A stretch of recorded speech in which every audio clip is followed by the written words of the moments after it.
Hey guys, welcome to 12 Tone. Today we're going to talk about textures. Texture can be thought of as the overall feeling of the orchestration. There are many factors that affect the texture of the piece, like the number of instruments as well as their ranges and timbres. For instance, a violin and a flute playing together is going to sound very different from an entire symphony orchestra with contrabasses, tubas, timpanis, and other deeper lower-ended sounds. Even if the lines are the same, the latter will sound much deeper, broader, and fuller. However, we're going to set aside a lot of those concerns for now and focus on what I like to think of as texture classes.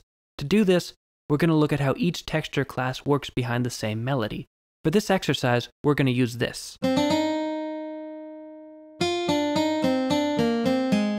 Now, what you just heard is the melody all by itself. This is what we call a monophonic texture. Monophony, meaning one sound, is the melody sitting by itself. If you have any other instruments, they must be exactly doubling the melody, like this. Moving a step further, we come to heterophonic texture. Heterophony, meaning different sounds, is a texture in which all voices are playing the same melody, but embellishing and varying it differently. For instance, one instrument may sustain a note while another moves, or they may play a trill or a run that the others don't play. An example of heterophony might sound something like this.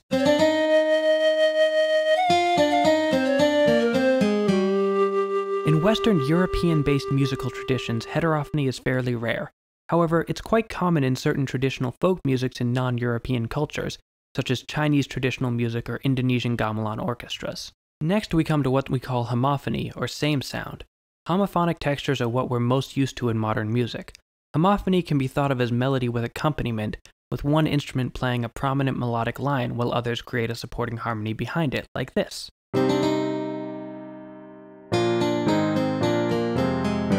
If all the parts in a homophonic piece are playing the same rhythms, the piece can be referred to as homorhythmic. This is common, for instance, in four-part writing, and might sound like this. And lastly, we come to the scariest of the texture classes, polyphony. Meaning many sounds, in polyphonic textures all bets are off. Polyphonic music is characterized by multiple independent melodies playing interacting but non-related lines. Polyphonic textures usually have two primary lines, which can be thought of as the melody and the countermelody. This has given rise to the term counterpoint for this type of writing. A simple example of polyphony and counterpoint may sound something like this.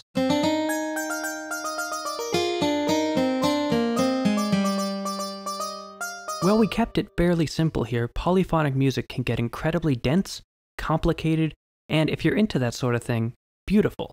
So that's textures. Play around with them, try the exercises, maybe try writing some counterpoint if you're feeling brave, and keep on rockin'.